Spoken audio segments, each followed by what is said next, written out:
Usapang tumbler muna tayo ngayon. Tanong ko nga muna sa'yo, ilang beses mo ba hinugasan yung tumbler mo? Sige nga. Okay. Marahil sa marahil, marami dito ang makakapanood. Sir, ako, isa lang. Siyempre, pag nirefillan ko ng umaga, pag uwi ko ng hapon, saka ako hinuhugasan. Okay. Marami yan. Pero alam nyo ba sa mga nabasa ko, kabayan? Okay. May mga nagsasabi ng ganyan. Okay, once a day. Meron pa nga. Twice. Or kaya, every after 3 days. Di ba? Kasi marami dyan, di natin alam. Tubig lang naman ang nakalagay eh. Bakit ko pa hugasan? Di ba? Tandaan mo kabayan, ito. Kita mo yung bibig ko? In contact dyan sa lid.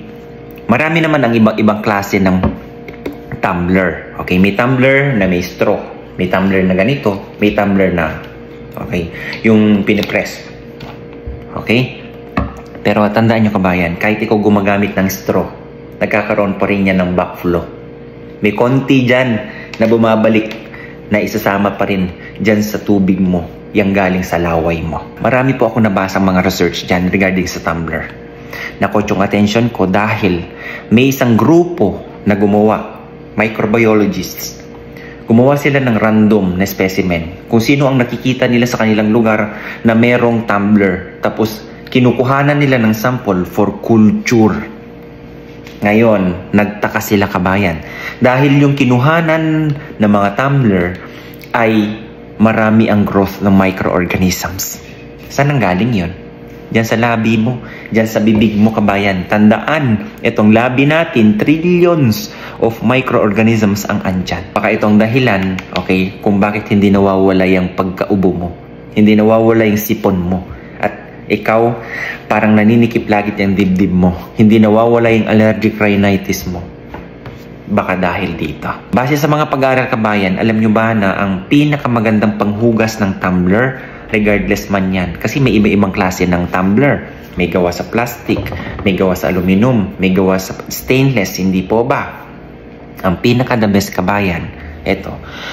Kumuha kayo ng dishwashing soap, lagyan nyo ng konting suka, mix, tapos yan ang gagamitin nyo na panghugas dyan. Tandaan nyo kabayan, huwag nyong i-direct ang solution na napakalakas sa mga tumbler. Kagaya ng Zonrox. Sa isip mo, ay, malakas ang Zonrox eh. Para matsugi lahat yung mga andyan, hindi kabayan. Tandaan mo din, itong quality ng mga plastic o kaya kung kahit mga stainless, yung mga high acids na yan kabayan, sinisira itong mga quality ng mga plastic o kaya kahit sa stainless. Kung yung mga high acids na yan, mataas ang chlorine, napansin nyo na mabilis masira ang mga plastic na laging na ng Clorox. Kasi kapag yan dinirect mo kabayan, pinapalambot niya ang mga plastic. Lalo na kung yung plastic na yan, di mo naman alam kung low grade o high grade yung ginagamit mong tumbler. So ang pinaka-the best pa rin, pwede ka pa rin gumamit ng mga ganyang Clorox o high acid, basta i-dilute mo lang. 1:9 parts po ha. Ito din kabayan.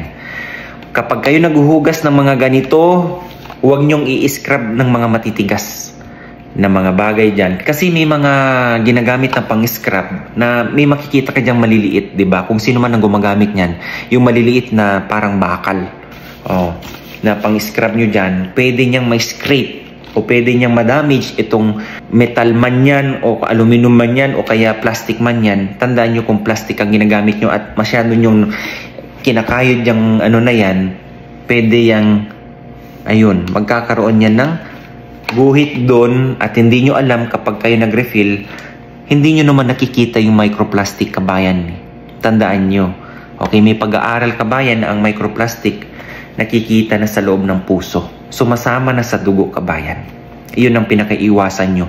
Yung masira ang linings, okay, ng inyong mga ginagamit. At kung kayo naman kabayan, may mga plastic na tolerable sa mga high heat. Kasi yung mga ini-sterilize. Marami akong na-receive nung gumawa ako nito nung una. Binuhusan niya yung kanilang mga tumbler, kumulubot. Okay, kaya nga yung quality ng mga ganito, may mga plastic na hindi kaya ang sobrang init. May mga plastic din naman na kahit binoboil na nila, yung pang-sterilize talaga na bottle, yun ang maganda. Okay. Sa mga gumagamit ng mga tumbler na merong mga plastic dyan sa lid na yan, alam nyo, tingnan nyo mga sulok-sulok nyan, kabayan, no?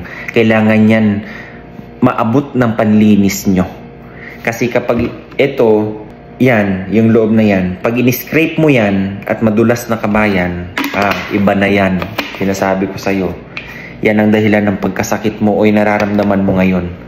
Molds yan, kabayan. May lumot na, hindi mo pa hinuhugasan. Sinasabi mo, tubig lang. Hindi breeding ground din, kabayan yan ng mga molds, ng mga microorganisms. Lalo na dito sa lid, kasi hindi yan aabot ng light. Yan ang gustong-gusto ng mga microorganisms, kabayan. At ito pa ang sabi, kabayan, sa totoo lang. Alam nyo ba ang dapat na paghugas ng tumbler? Baka magulat ka. Dapat daw hinuhugasan ng tumbler every after use or every refill. O, di ba, Anselan? Paano naman yun, sir? Hindi, nagre-refill lang naman kami na nagre-refill eh. Tingnan nyo. Kung refill ka lang ng refill, ilang beses mong sinusubo yung lid ng tumbler mo? Hindi po ba? May point po ba?